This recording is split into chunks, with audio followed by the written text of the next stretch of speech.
I love coming here. It feels like not home, but like coming home. And so I love being here. And it's good to see a lot of familiar faces and to see new faces that I know will become familiar. So this is what I'm going to talk about today. I'm going to talk about some thoughts I have about tES technology and what makes tES technology important, right? That's this notion of, I love the saying that a difference to be a difference must make a difference. And I've put, I already put the slides online. You can find it in my Twitter account as well as some additional content that goes with it in case you wanted to follow along. All right, so I kind of want to tell you a story today, and the story starts in 2008.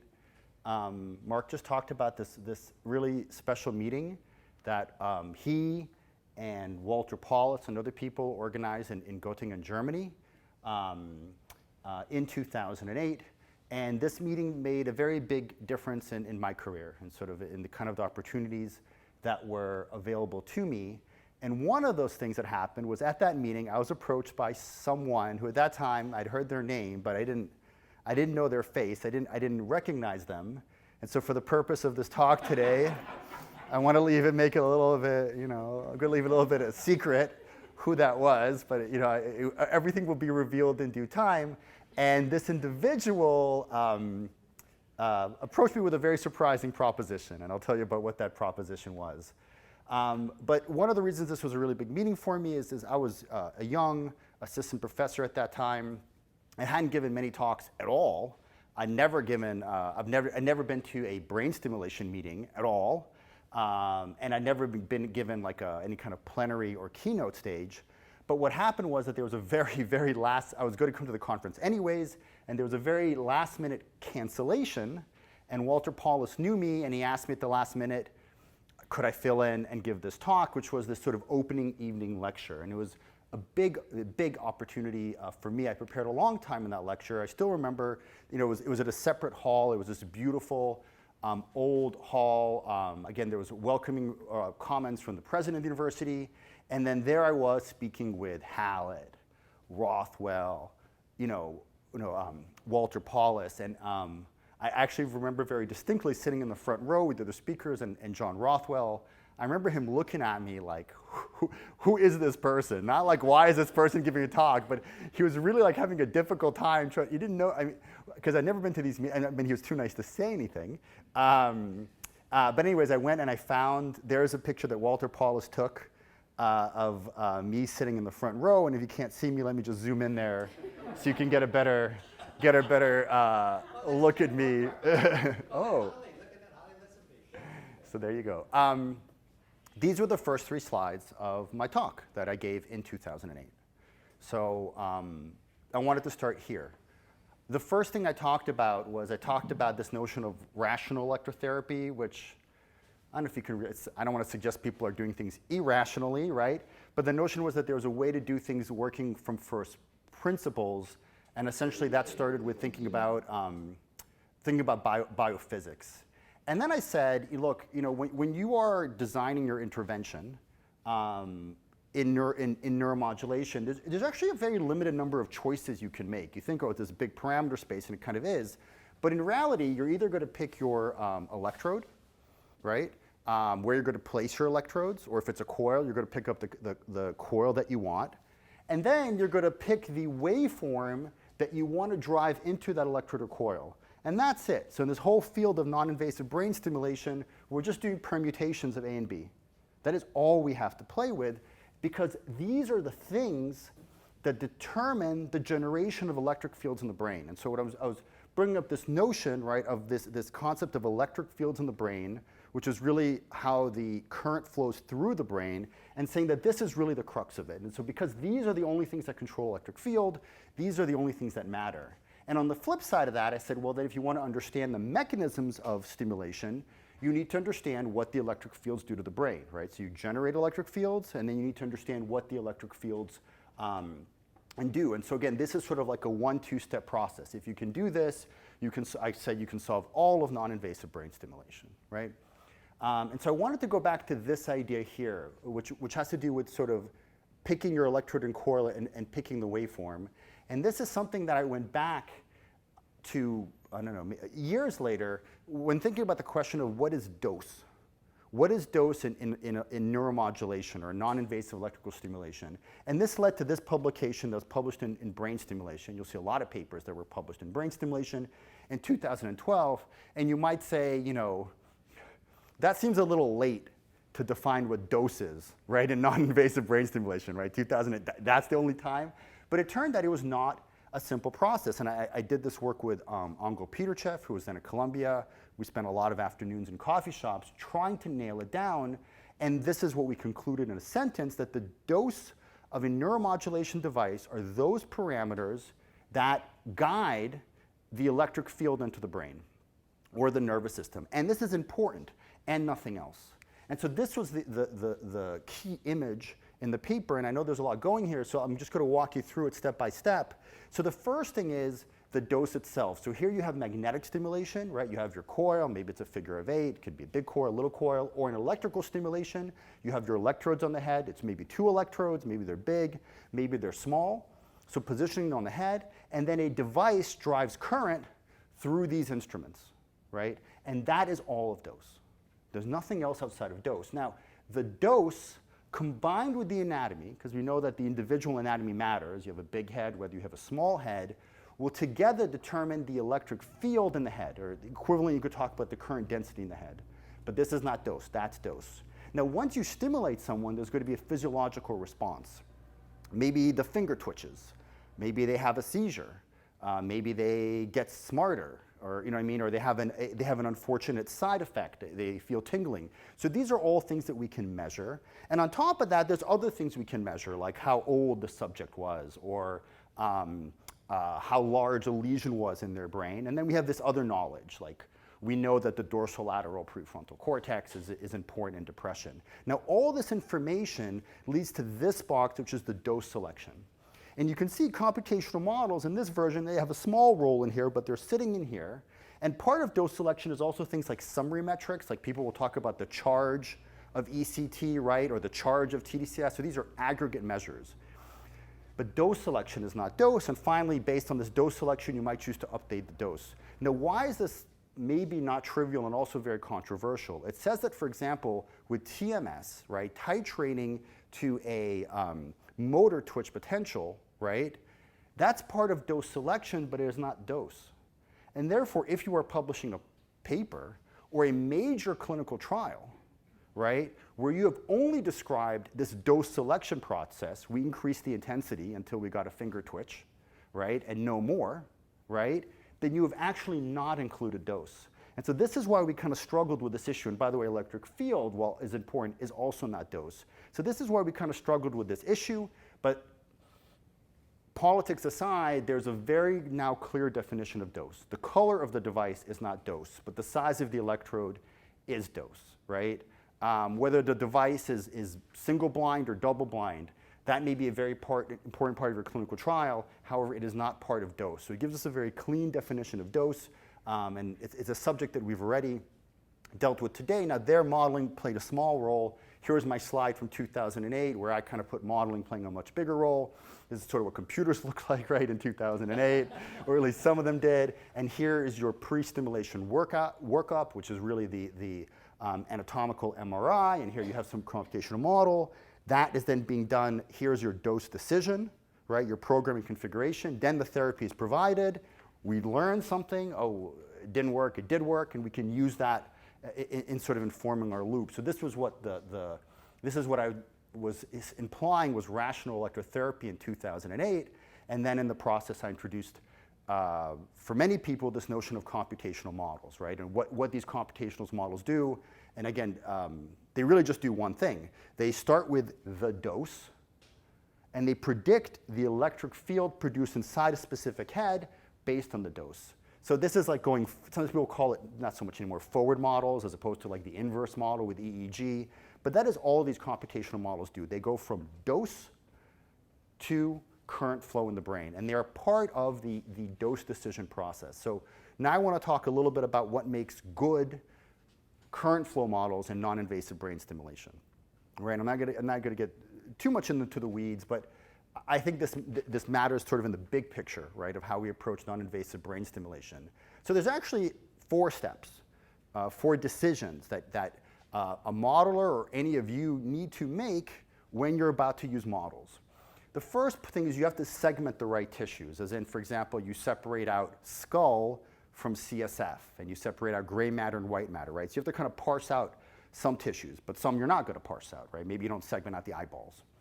The next thing you need to do is you need to assign good properties to those tissues. Like an example I just gave, skull is very resistive, so it will be assigned a high resistivity, while CSF is very conductive, so it will be assigned a low resistivity, or you can say high conductivity. So these steps are kind of linked to one another.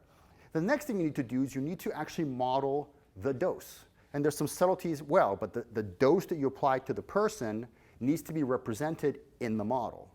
And so there's some technical ideas about that. And finally, the final step is, this is the part where you generate a picture, right? But it turns out that there are decisions in how you generate that picture, how you represent what you think is happening. And I'll go through each one of these. And so in the end of this day, there is no, we heard about this earlier today, like how it all depends on the question you're asking, right? So what is a good model really depends on what you want to do with it. But if you're not aware of these 4 things, models can be very not useful to you. And I'll show you that as well. So it's talking about models. I want to start in talking about concentric sphere models, because this is sort of where the modeling field started. It's also where I started. So concentric sphere models, if you can imagine, there's like a sphere, and that's your scalp. And then there's a sphere, right, and that's your skull, and then your CSF, and then your brain. So that's what's meant by concentric sphere models. And what I want to tell you is that they're very bad, and they're very good for the exact same reasons. You see, they don't represent any anatomy, right? There's no sense of, people will say, oh, let's do 10-10 positioning on the sphere. But like, what does that mean? Like, you can just go, what's the top? What's the bottom, right? There's no base of, there's no gyri. There's no foramen. And so they're horrible because they miss out on all this critical anatomy, but they're actually also very good for that, because as I'll show you here, they end up being kind of agnostic to certain factors that make them useful for certain things. So this was a modeling paper with spheres that we published in 2008. I know there's a lot going on here. I'm going to go through it step by step. But first here, as far as the right tissues, as I just said, we decided to go with a concentric sphere model, right? So that's completely symmetrical. And again, there's no anatomy, so to speak of. And here are the different configurations that we could look at. We looked at distant bipolar, adjacent bipolar. Here's an electrode with a ring around it. Now, where are these placed on the head? I mean, here we have ears and a nose, but it actually doesn't matter. There's no difference between this or this or this. So really, the only difference between this and this, right, is the distance between them. So you see why spheres are useful, because if I did it on a real head, well, now this is closer to the ear, and I don't know, you'd have to work, but with spheres, it doesn't matter, right? It doesn't really matter where you are. So we can ask clean questions, like what difference does electrode separation make, without worrying about, let's say, being near the orbit. Okay, and now we represent what happens. So what you're looking here, and hopefully you can see it, this is the surface of the brain, right? So right away I'm making a decision that I'm going to be showing you what's going on the surface of the brain, because I think that's really interesting. And this is a representation of the total current flowing through the surface of the brain, or you could call it electric field magnitude. All right, and here's a scale. Here I'm going from 0, and the top, it says in volts per meter, so it's 0.3 volts per meter. So that is one, and you can see that, well, it's not really under the electrodes, is it? It's kind of under, but also in between them. Now we can take this and we can decompose it into 2 elements. We can ask, where is the current flowing in or out? That is the radial. Or where is it flowing sideways along the brain? So if I plot in and out, this is the same model, just plotting it differently, it looks like this. Now you get 2 circles, right? Because it's flowing in and out under here. But between them, it's flowing sideways. Now why do we consider radial and tangential differently? Because it turns out there's a long history of the mechanisms of electrical stimulation that says that when current flows in and out of the cortex versus sideways, it does very, very different things. So whether I choose to show you this or whether I choose to show you this, I'm kind of telling you a different story. And finally, with this, you could take it a step further and ask whether current is flowing in or whether it's flowing out. And I'll remind you, there's no gyri here or anything, right? So here, in this case, negative will be in, and positive colors will be out. And so this is the anode and this is the cathode. So I just want to point out that this picture doesn't look like this picture. So depending on what I'm trying to sell you, I could tell you a very different story. Here I'm going to tell you that, oh, it's right under the electrode, more or less. It doesn't look like that in this case, though, right? So this is why the representation is not an afterthought. It really matters. Okay, so this was concentric spheres, and then here we did a lot of other permutations, right? Here's an example of a focal montage, so where we first got some ideas about that.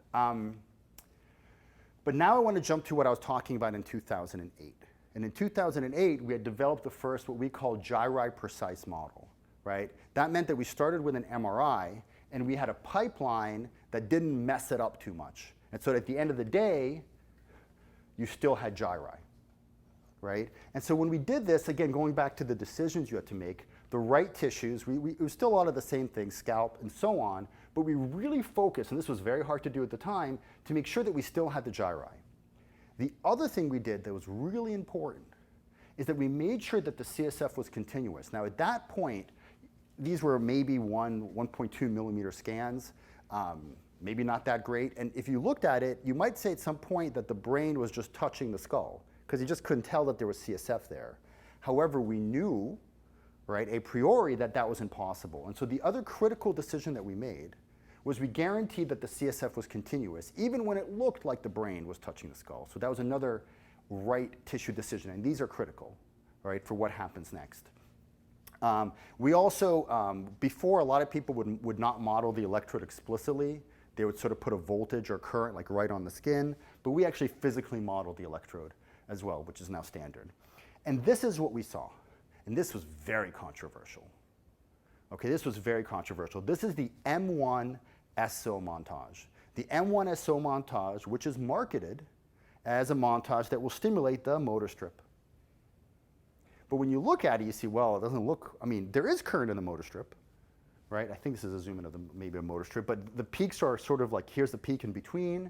It's also like really clustered, and the supraorbital, right, region is getting a lot of current as well. And this was a consequence of these decisions, by the way.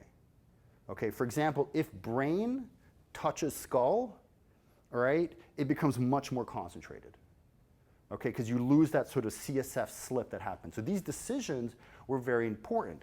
The other thing we did in this paper is we thought about that circle with a dot with a circle around it, and we thought, well, would that work in a real model? And so this is the first simulation of a 4x1 montage, and we were like, whoa, look at how focal it is. In fact, the tighter you make this ring, the more focal it becomes. There's no limit, per se, right, on how focal you could make it. And also, you know, we saw here that everyone thought that tDCS was like superficial and cortical, but here we're just seeing that it runs completely deep, like it runs deeper than any deep TMS technology.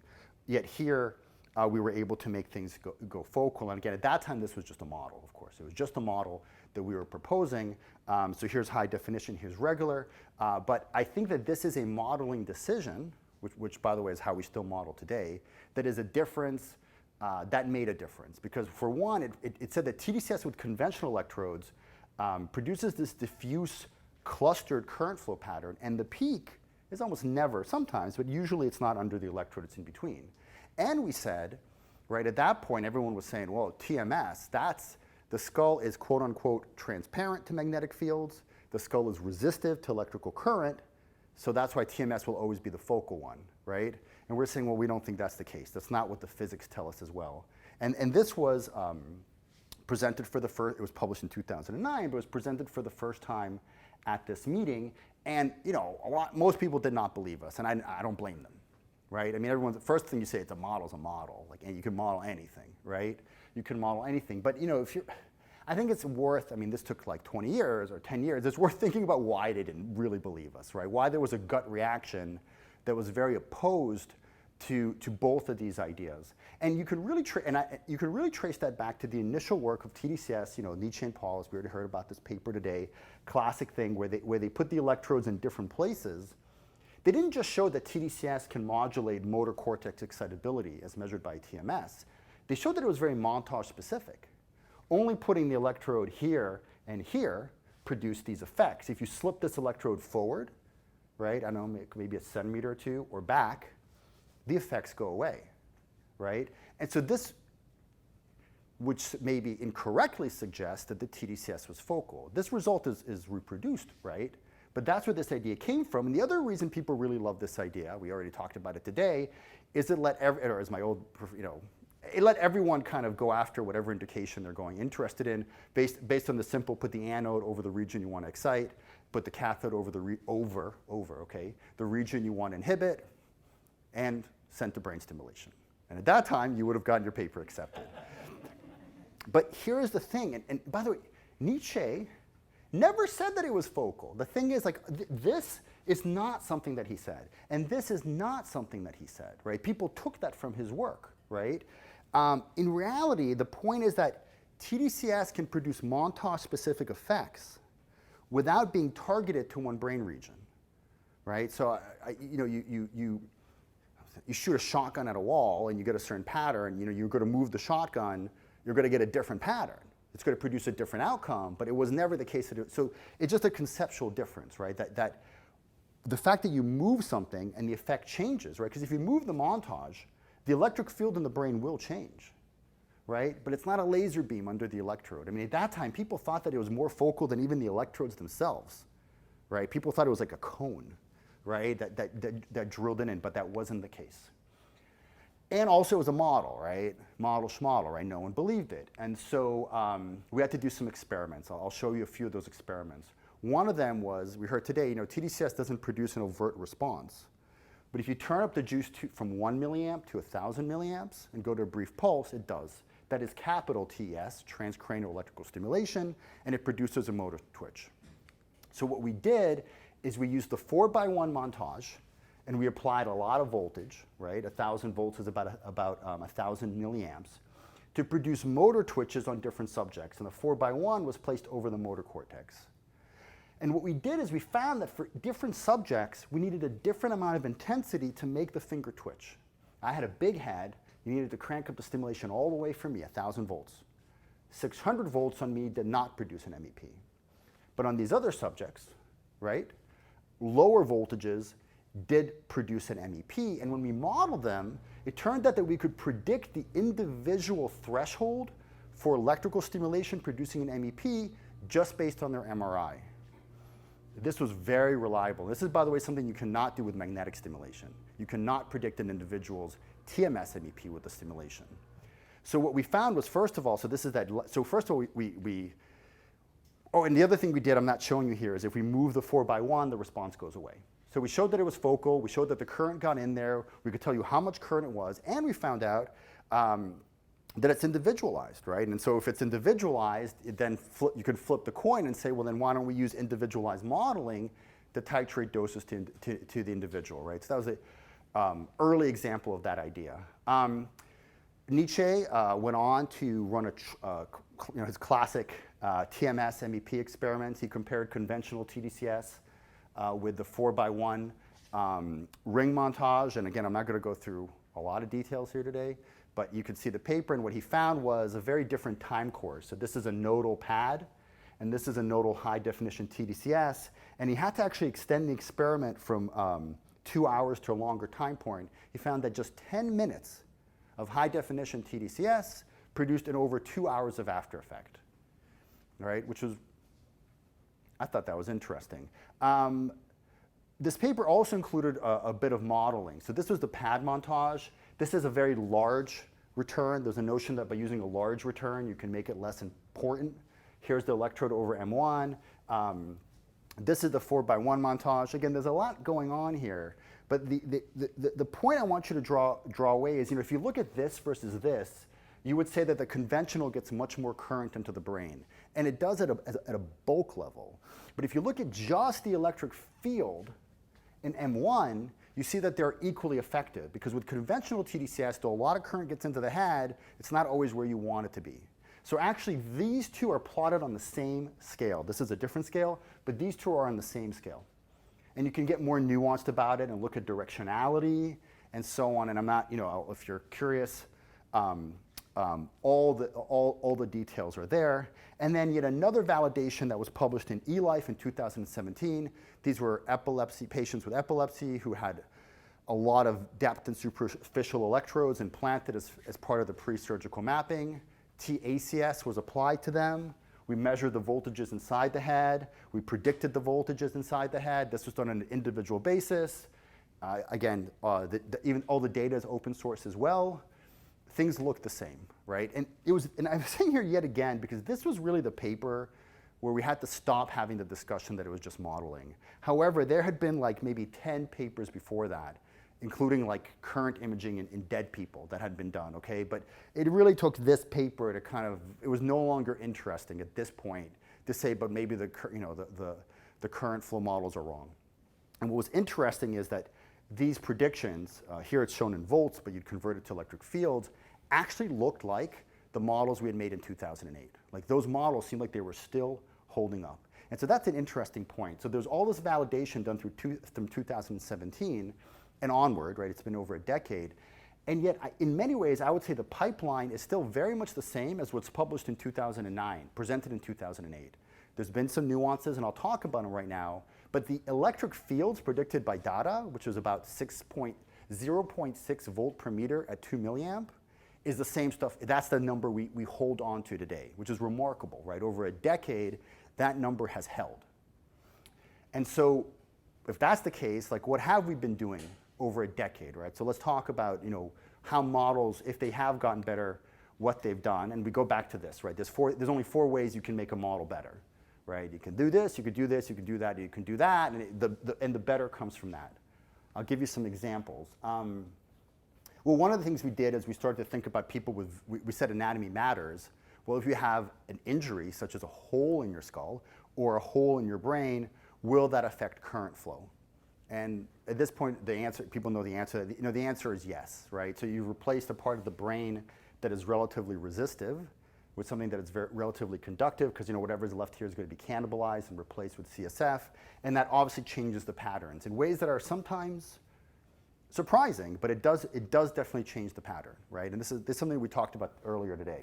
So that's one thing that adding this level of sophistication, well, that seems to be a difference that makes a difference. Another thing we thought a lot about is, the scalp has multiple layers, but you have skin and you certainly have fat under that. So let's take it up a notch, right? Let's segment the scalp into skin and into fat. And wouldn't it be interesting to consider the role of there are trials at that point looking at things like tDCS on craving. So there were subjects who were, this is a subject who is borderline anorexic. This is a super obese subject. You can see the coil is almost being pushed up against their head here. So we wanted to ask the question, well, we had to segment out the fat, with such massive differences in the fat content under the scalp, surely this will impact how much current gets in the brain because fat is resistive, right? So this individual who has all this like resistive layer, it should impact what gets into the head. So we asked that question with current flow models, and again, I'm not going to go into all the details, but the short of it is it didn't matter, right? So here, if you're looking at, let's say, for this particular montage, the values that you're seeing of electric field and also the patterns are roughly the same. Yeah, there are differences, but those differences don't correlate, right, with their BMI or how much fat they have in the scalp. And we thought, well, that's strange. Like our whole shtick is that modeling matters, and here your fat doesn't seem to matter. But we worked on the issue, and what we found, I mean, the way you can think about it is this. If fat was perfectly resistive, then no current would get into the head, right, because the fat would block it. If fat was perfectly conductive, no current would get into the head because it would all be shunted. So it can't be, right? So okay, if it's really, really resistive, it will not let anything in. If it's really, really conductive, it will not let anything in. And it turned out that the actual value for fat conductivity was right sort of in the middle, in the sweet spot where it just happened not to matter much. Or other things mattered much more. Like the shape of the skull mattered much, much more, right? Or the thickness of the skull would matter much, much more than the presence of fat. Okay, so in this case, it seemed like, well, representing fat as far as decisions you might make, like where's the peak, didn't really seem to matter. This is something that I know Dr. Nall will be speaking tomorrow about it, so I'm just going to mention it briefly. This is a more recent study where we looked, these were 3 patients with progressive aphasia. They had different types of progressive aphasia, and so they had different kinds of atrophy. This was a really state-of-the-art segmentation project. There's a lot of work done to create very, very precise anatomical models that were beyond what automatic segmentation can currently do. And there's also a lot of additional work done looking at things like the distance from brain to skull, right? So we had a hypothesis that brain regions that were farther away from the skull, so there's more CSF, will get less current, right? Because it'll be more shunted. Long story short, none of it worked out, and I think Dr. Anal will tell you more about that later. And the reason is we found that it's not that anatomy doesn't matter, but it's that all anatomy matters. It's not like one thing. So the point is there's no shortcut to current flow modeling. I can't just say, no, we don't need current flow modeling. I just need to know the distance between your motor cortex and the skull, your CSF thickness, and I will give you your electric field.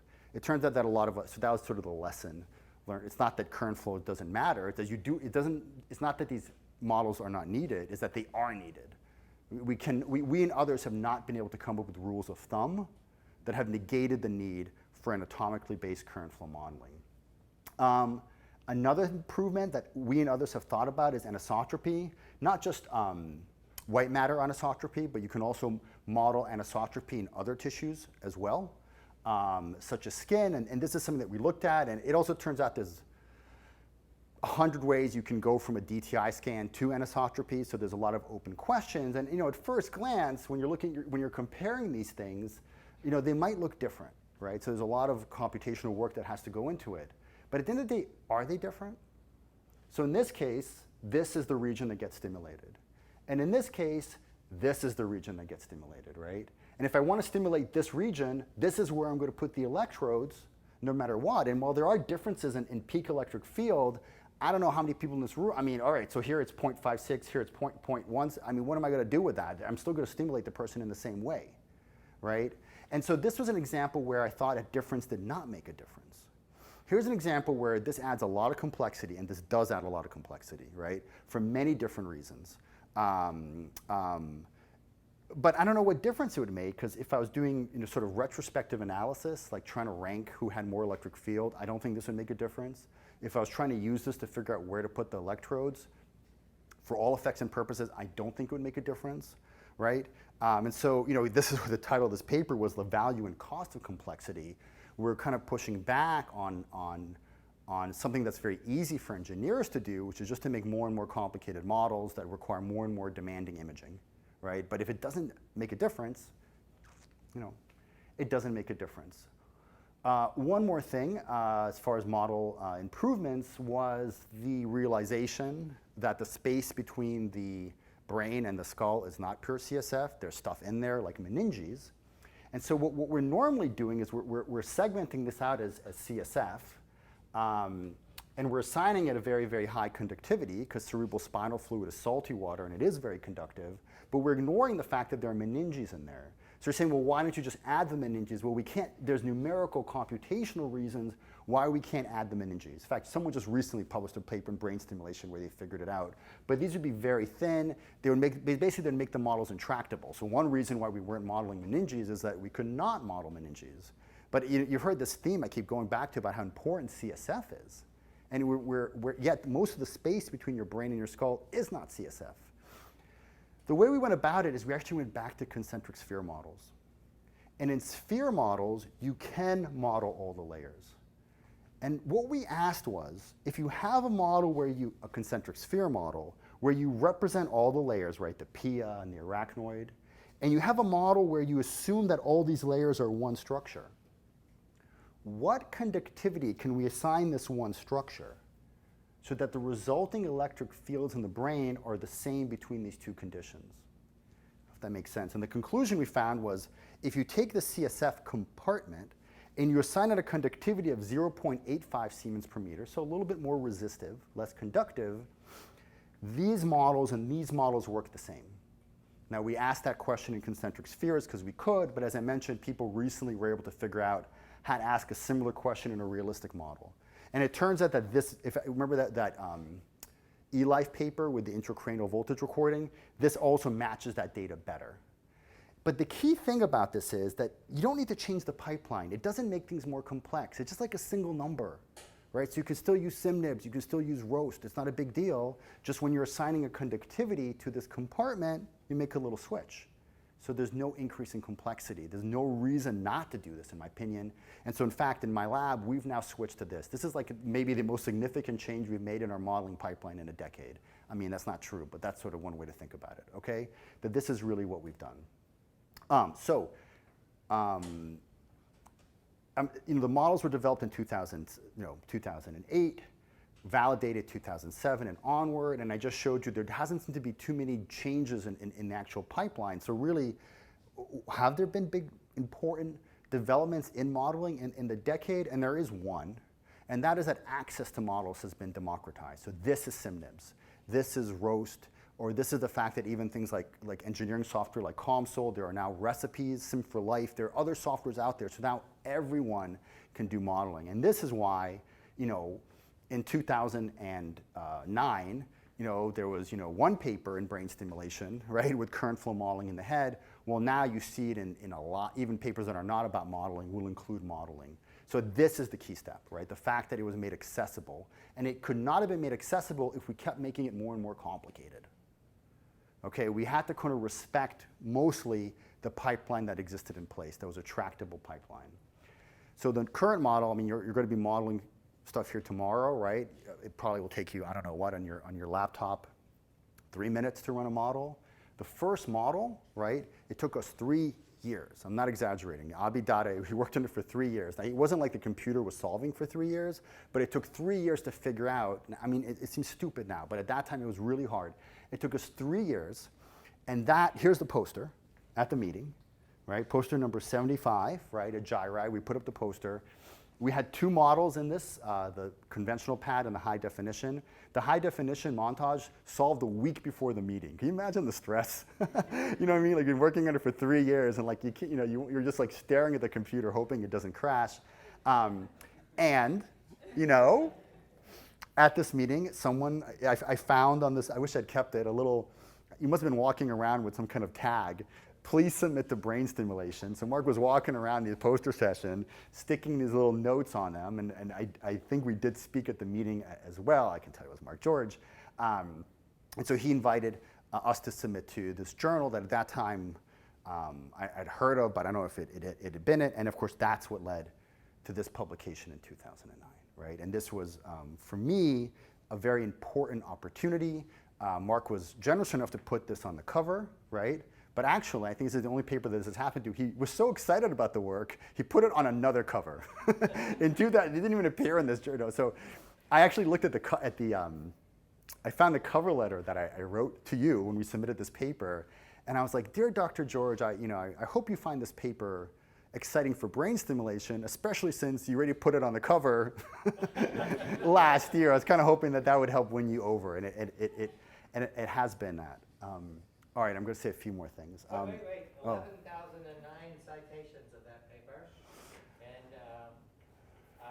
Dr. Bikson holds the world's record for the most covers of brain stimulation that have his image, actually. So if you look at that MR... Not these ones, but other ones, not these ones. Time, often like Alfred Hitchcock, slightly disguised. I make an appearance.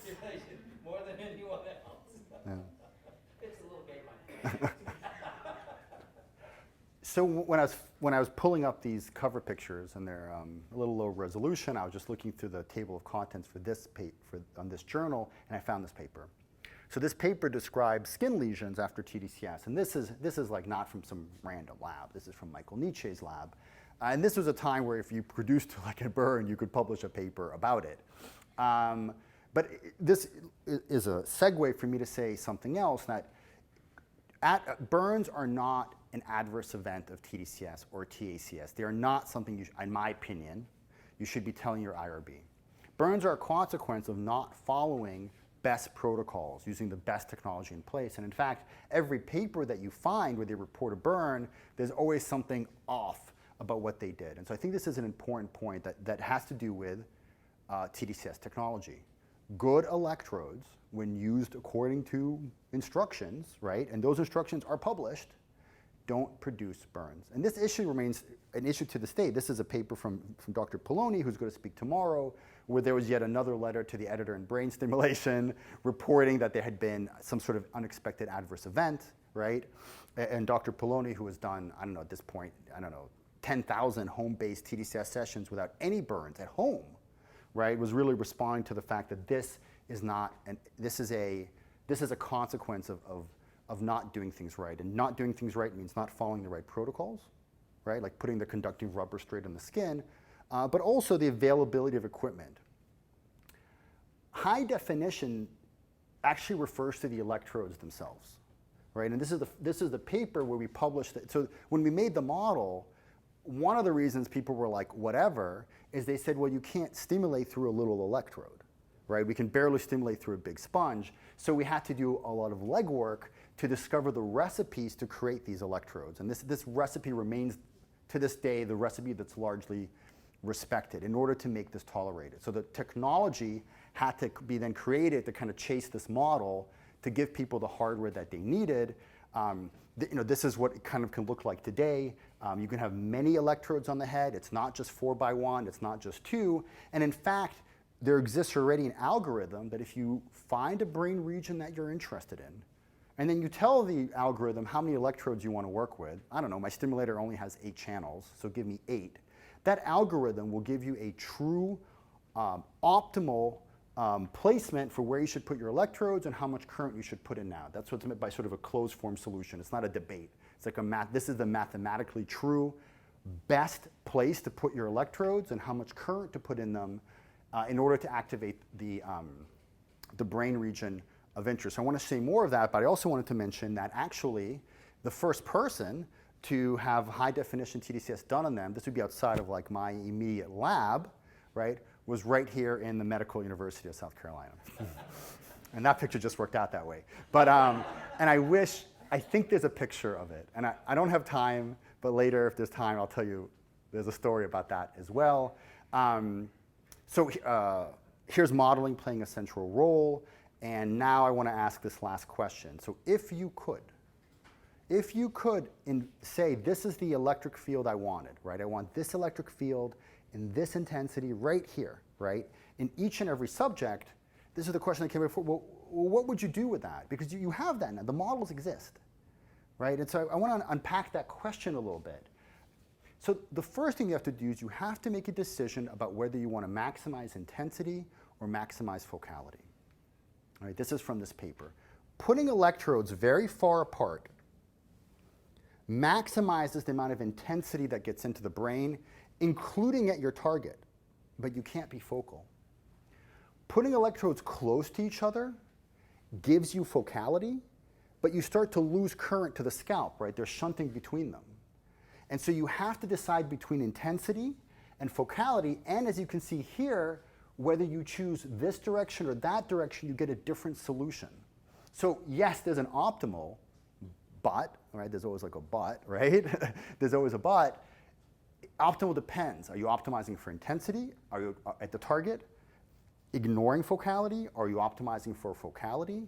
And this are not going to give you the same solution, right? These are not. And this orientation thing is something that's come up again and again. This is a paper from John Rothwell's lab, where they repeated Nietzsche's classic tDCS, MEP experiments, but they passed current either, well, you can see here, either this way across the motor cortex, right, or this way across the motor. This would be more like the optimal way, where it's like slamming into the wall. And these two approaches, same intensity but different angle, produce categorically different changes in motor cortex excitability as measured by TMS. So that's what I'm saying. There's really, and there's other evidence as well, there's really no doubt that directionality matters. And it's also not a surprise. You saw in my first concentric sphere model, right, we're already talking about directionality because there's animal data going back decades that's saying that this and this are not going to affect, I mean, I can talk more about that, but so you have to decide on orientation. So that's some points on that. And then, what about intensity, right? Do you want 1 volt per meter at your target? Do you want 2 volt per meter? Half a volt per meter, right? I mean, you can choose. You can dial that in, right? I mean, you have to put more current on the scalp. And so the intensity question is something that I think is really hard. And so this is sort of the last idea, and I know there's a lot here, so I'm just going to kind of go through it in bits. This is conventional tDCS, right? There's two people here, and they're both getting the M1 SO montage. And this is the prediction of the electric field going through their head. I know it's hard to see, I don't want you to worry about the details too much, but you can see I've circled 3 regions, all right? This is motor, so let's say that is the quote-unquote target. But the peak isn't there, right? The peak is in the middle, right? And so each individual, you have a different electric field intensity, but you also have a different pattern, right? Now you can measure how these two people respond to stimulation, right? Who got better, who's less depressed, right? And so on. And you can try to correlate, and then you can give each person 1 milliamp and 2 milliamp, and then you can ask the question, okay, is there a correlation between the current that I applied and the outcome measure, right? So now I have 1, 2, 3, 4, so not 2 subjects, but there's 5 subjects here, and there's 5 subjects here, right? And this would suggest some sort of dose-response relationship, right? When I went to a higher current, I got a more dose response. But what does that mean in terms of the electric field? Well, I mean, is it this electric field? Is it this electric field? Right? I mean, maybe you can tell that this subject has more electric field than here, but maybe it has less electric field here. So it gets a little bit confusing. And what this image is trying to show you, okay, so here are now your 3 brain regions. And they're connected to one another, right? Because everything's connected in the brain. So they're all getting current, but they're all getting different amount of current. And what this is supposed to show you is the sort of population level distribution of electric field in the region. So here's our target. Some people have more, some people have less. The off target has more electric field, even though it's our off target. Here's another target. Now when we go from 1 milliamp to 2 milliamp, we shift everything up. And so the point here, I wanted to write it out because it's a very precise point. When you increase the current you give to a person, the electric field everywhere, if you double it, the electric field doubles. So it will double everywhere.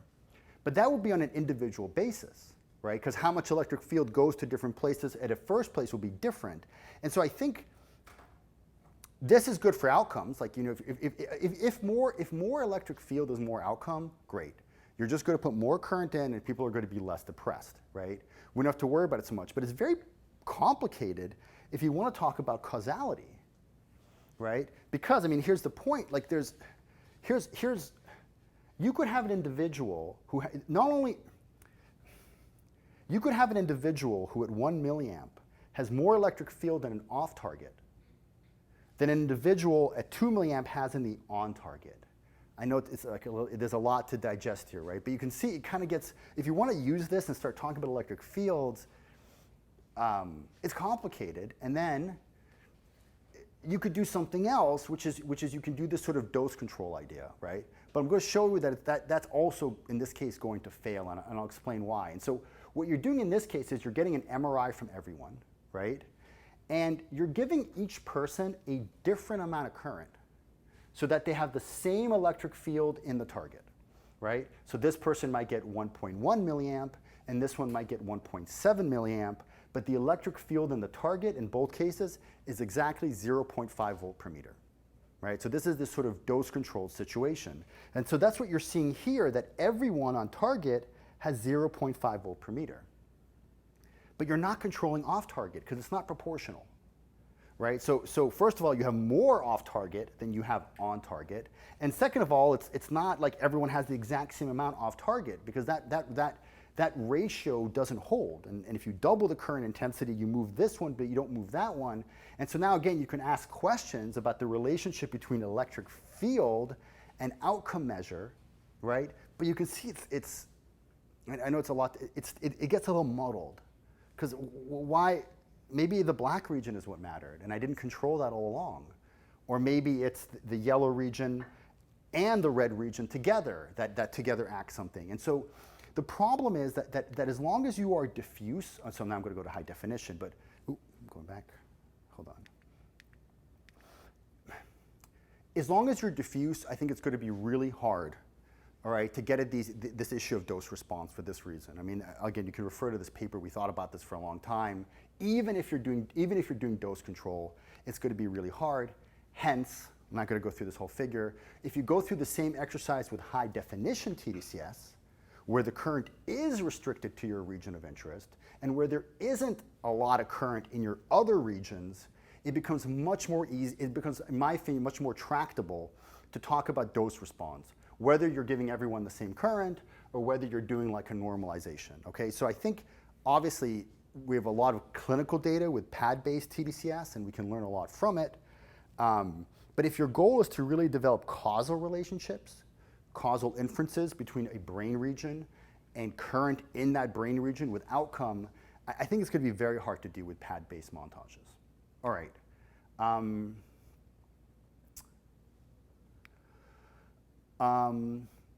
I talked a lot about determining the electric field in the brain. I did not talk today about what electric field does to the brain, and I'm not going to. I'm just going to show you, here's a slide that I had from 2008 talking about you can ask this question at the single neuron level. You can ask this question thinking about synapses. You can ask this question thinking about networks. And me and others, so here's some papers. This was a paper that I talked about in 2008. Here's a recent review. Again, the slides are all online on my Twitter accounts. You can find these. What I wanted to say is that there is a massive amount of literature on the effects of direct current stimulation on cellular function. More, I think, than from the waveforms generated by magnetic stimulation, more than from the waveforms generated by ECT. And this is true for low intensity AC as well. There's just a huge amount of data going back decades to the 60s. All right, talking about how direct current stimulation boosts plasticity, modulates oscillation. So when people talk about we don't know how it works, I think we know more about how it works than possibly most drugs that we're using. So there's a lot of, and I didn't talk about that today, but I want to talk. Okay, here are some take-home messages. I'm going to wrap up. A difference to make a difference. tES technology, as I've talked about it, it sort of has like the hardware and it has the software, right? So that's when I was talking about it. And with the hardware, there's the stimulator, but there's also the electrodes. I wanted to caution about confusing dose decision with dose. All right, if I'm going to want to reproduce something that you did, ultimately I need the dose. And if you only give me your dose decision, I increase current until I saw a seizure, right? I may not be able to reproduce your effort. And again, there's issue. And then electrodes are really a key aspect of tES technology development. They underpin reproducibility, they underpin sham reliability, they underpin tolerability, and absolutely there's a difference in electrode quality.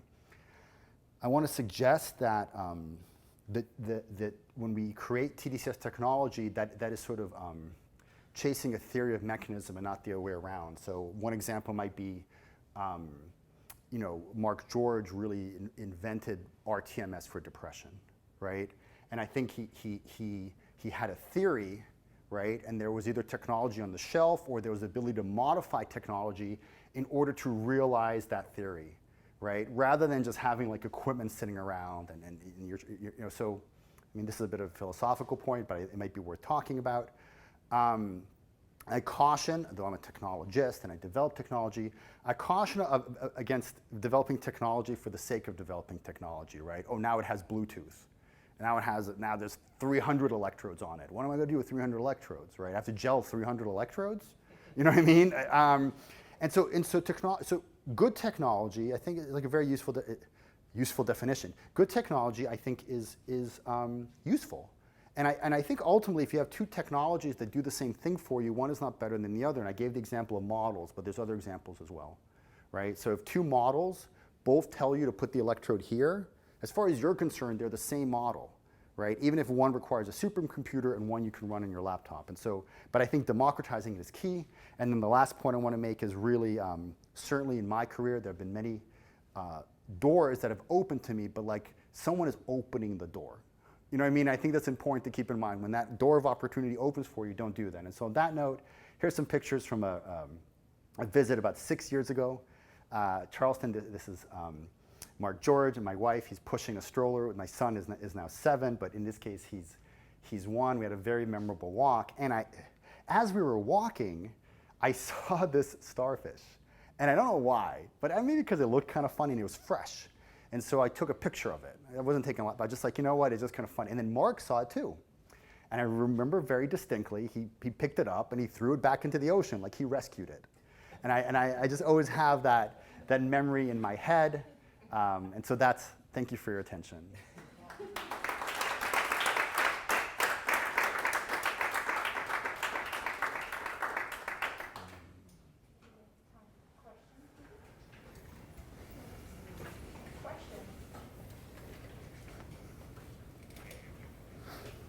How come everybody's not using HD tDCS? I just read this wonderful study out of Germany where they did tDCS and cognitive behavioral therapy, and they can't do any better on depression than sham. I don't understand why people aren't using HD tDCS more commonly. That study wasted millions and millions of dollars in several years. Do you have a thought about why that is? I think that both, these are. I don't necessarily look at it as a horse race. I just think that there's two technologies. One is conventional tDCS that will stimulate half the brain, including deep brain structures. That no matter what you do, the current is going to half the brain. And then you have high definition tDCS. Now, one of the advantages of conventional tDCS is that currently you can go home. And that is very powerful, right? So Dr. Poloni's running a whole bunch of home-based trials. Currently, we don't have the ability, maybe it'll come, to do high definition reliably at home, right? And certainly not when you're talking about using 10 electrodes, 16 electrodes. And so one area where I could see that there could be a bifurcation, right, is when you're really focusing on deployability, because that is critical in some cases. You might be limited in the and they're really pad-based tDCS technology is what's being used. In the clinic, certainly if you want to learn about what a brain region does in something, again, it's really problematic to do that with pad-based tDCS, even if you're doing control montages. But whether one will work better than the other, like to treat pain, I don't know, right? Maybe treating pain, it's great to stimulate the motor cortex and the DLPFC, right? And the subthalamic nucleus, right? And your question is more like, but is that a dangerous gamble, right? To go in with an intervention. So one of the things when we first came up with this work, and people finally accepted these models, one of the things they said is, oh, but we want it to be diffuse all along. I'm like, no, you can say that now, but don't say that before, because you didn't think that. But you can say now that pain is a network, and therefore, or rehabilitation is a network. And so I want to stimulate everything else. And so I think you can say that. I think you can also say that when you pair tDCS with a task, the task can give you your specialization, right? So you're doing a task, the task activates only the motor cortex, and now you do tDCS on the whole brain, but you're washing the whole brain in current, including the motor cortex, and that's where the magic happens at the synergy. And maybe you're even activating 6 structures across the brain. So you can paint stories, I think, where there's room. So I don't. But if you want to do causal, like this brain region is involved in something, it's really hard to do with pads. Why can't you do HD tDCS at home? It's just a technical issue that will be worked out, but has not been worked out, right? You're going home, it needs to be I'm talking about self-applied, yeah, and self-applied reliably. And for me, reliably is not works, 99 times, and the 100th time you either get a burn or you don't know what happened at all, right? It has to work 10,000 times, even when people did not read the instructions, and even when they were wearing sunscreen, so and even when fastidiousness of preparation of the head. right, and it's these currently they're gel based, so you have to so you have to. There's no principled reason why it's not doable, but it just hasn't been technologically cracked in a way that I think meets a standard of reliability. That's the catch, that it's reliable at home. Otherwise, I don't think you should go home. So I have a question. We've been talking all about these static models. I mean, I'm not an engineer. I could never create one of these, modeling programs from scratch. But is there a way to model, like we were talking earlier about a brain state that was developed from an EEG or an fMRI, and apply the model to that? And if you knew how to reliably create that brain state in that particular individual, you could predict how the stimulation would work. That's a really great question. So, I don't want to go back to the starfish. These pictures that you see here, I mean, this is not a nice one. This is not neuromodulation. This is where current flows through the head.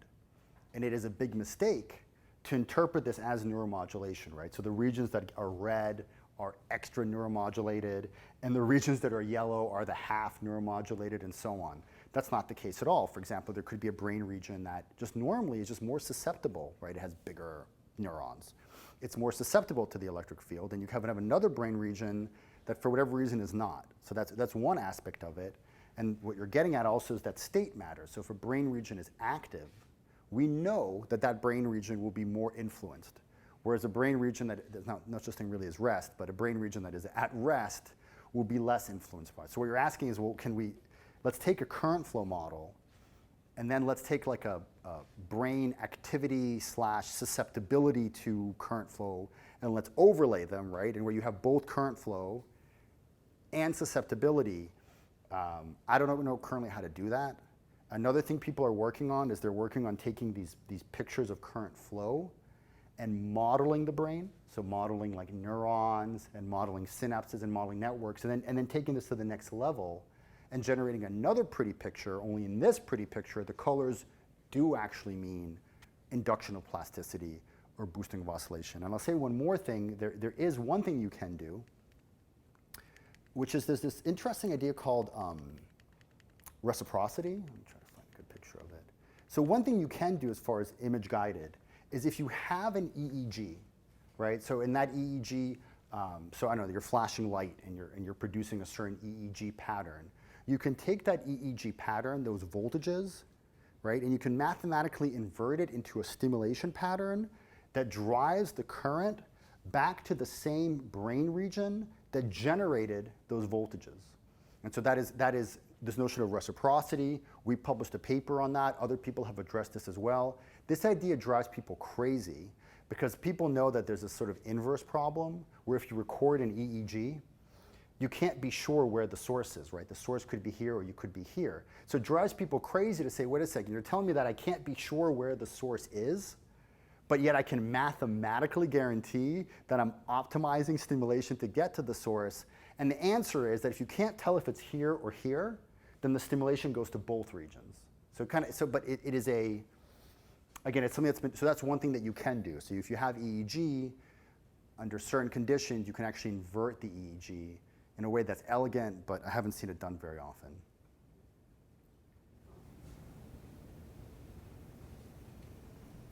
I have a couple of questions from the chat here. First one is, has there been any work looking at modeling in patients with altered vasculature, such as those with brain tumors? I don't remember the reference offhand. There have been papers. Yes, there have been papers. I think this came out of like Martino's Harvard, where they represented a tumor. And if the tumor has a different resistivity than the surrounding brain tissue, just like a stroke, it will alter the current flow pattern. So that is one thing.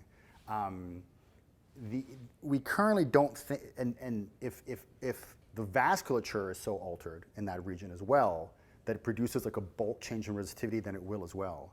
Separate from that, I'm very interested, we've talked before about non-neuronal targets. And one thing I didn't talk about today is the fact that this current, but someone else talked about it today, right? This current isn't just going to stimulate neurons, it's going to stimulate also all your capillaries and all your blood vessels. And I think that is on the mechanism side, that is something very, very exciting, right? To be able to stimulate neurovascular coupling. But that's maybe a separate idea from what they were asking. Yeah, great talk. Really, blows my mind.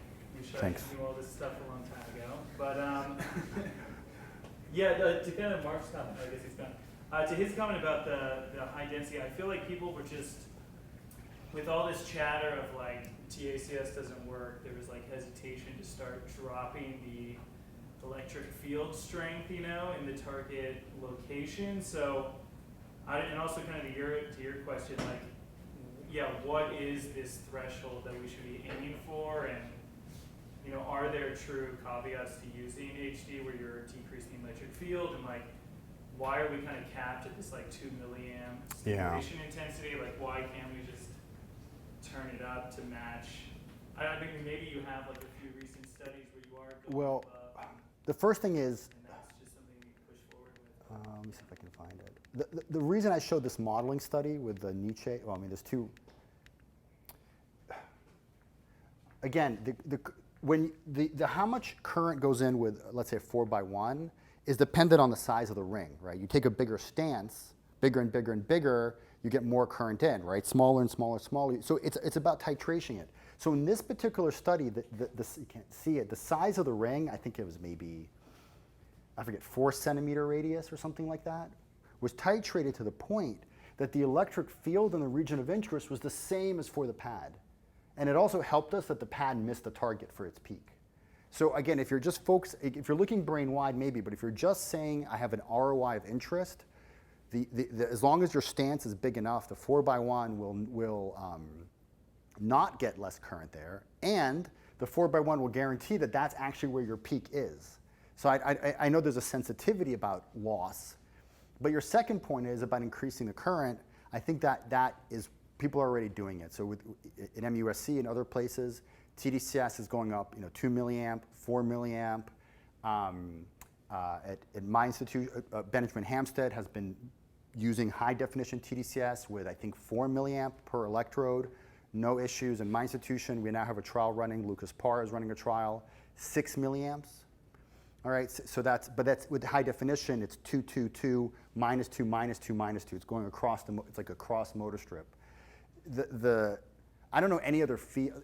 Yeah, the field got stuck in 2 milliamp for way, way, way too long. In TMS, everyone is trying to squeeze in more pulses. Like, that's the game in town, right? How many more pulses can I get in here, right? For tDCS, it's like people somehow became paralyzed, which is weird because it's considered safer, right? And I think why they became paralyzed was because the old electrode technology was just like off-the-shelf sponges, and it wasn't good. And using that, there may be tolerability issues. But with new electrode technology, 4 is not an issue. I don't know how much higher but you can, we ran a whole trial looking at 4 milliamp. We came up with all these ways to manage pain. None of it mattered. Everyone can handle 4. So yeah, so increasing current is the time has come. Yeah. But I'm still stuck at your explanation of dose response.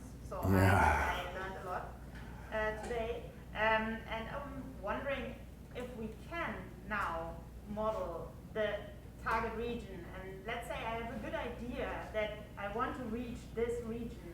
And let's say that it's also meaningful to actually stimulate that region and not only access the network in which this region is included in order to have a network function. So I really want to target that region.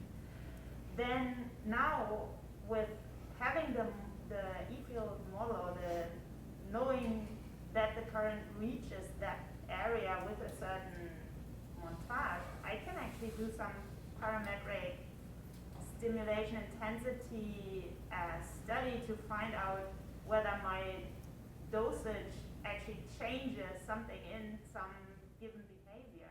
Don't you think that's I agree. I agree. I think there's, where is it? There's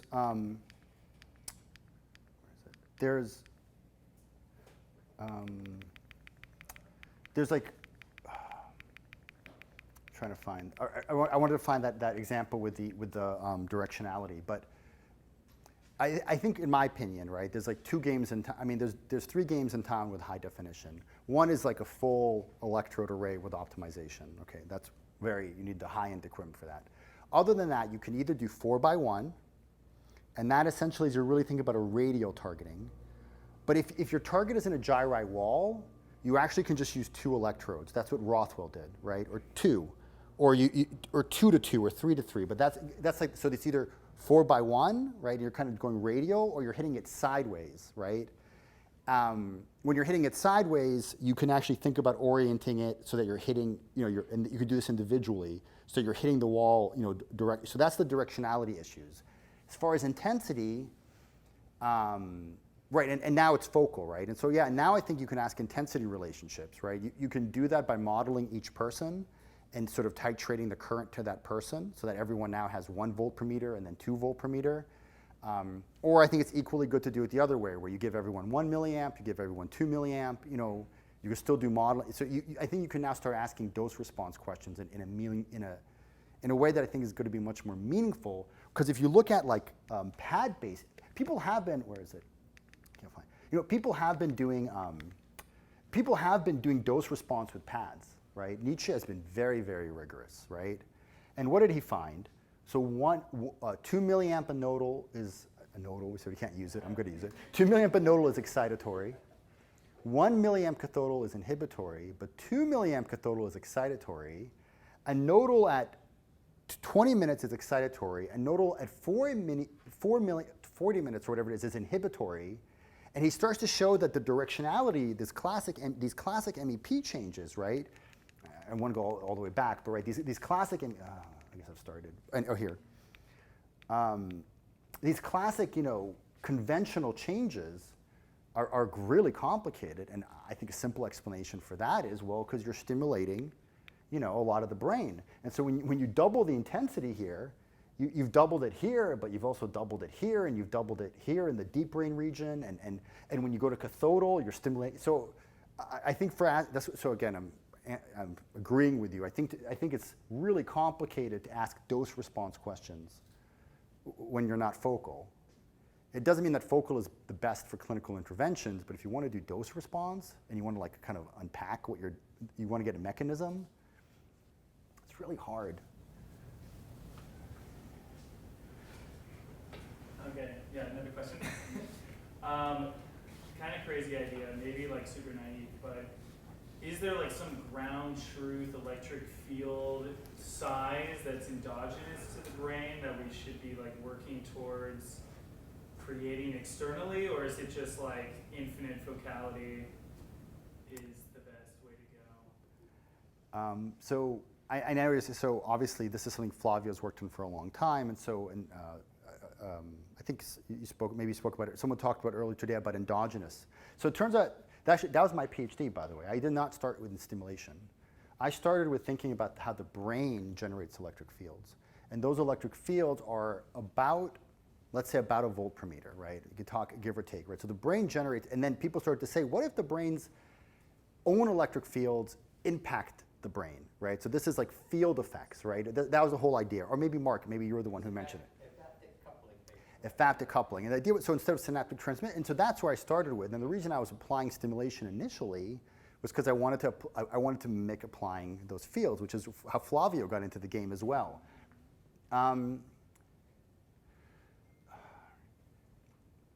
If the brain generates 1 volt per meter, and if that endogenous 1 volt per meter is enough to change brain function, then I think it's reasonable to say that if we apply 1 volt per meter, we can also change brain function, right? But I don't know if that means that there's a cost to using a higher electric field necessarily. And I also don't believe that there's necessarily like a minimum. People always talk about the threshold, right? But the membrane polarization is linear with the applied electric field. So if you half the electric field, you produce half the polarization. You have to, again, at one point, does it stop to matter? I don't know. That's a tough game to play. So I'm also not sure where that threshold line lives. But it just happens to be that tDCS and tACS generate electric fields in the brain that are not too far away from endogenous level electric fields. Maybe that's a coincidence. I don't know. Well, also spatially, right? Is there like an extent to these? Oh. Yeah, to these currents, to these fields, or yeah, I think what we're. A little more straightforward, I think the endogenous are much more. I don't know. My intuition is that the endogenous fields are much more localized. There's also, electric fields have they also have a spatial distribution. So when we do this, these electric fields tend to be uniform across a neuron, meaning they're just like an even sweep across it. Well, endogenous fields are not. So they're also kind of shaped. So there's a lot of subtlety there as well, that they don't actually look the same to the neurons. Endogenous fields, the electric fields are changing across the neuron, and there's a similar electric field. So I think there's differences there. So I think we have to be, I guess my point is we've got to be careful. Yes, there's lessons to be learned, but I think we have to be careful about drawing too many inferences maybe. Okay, I think we are about to wrap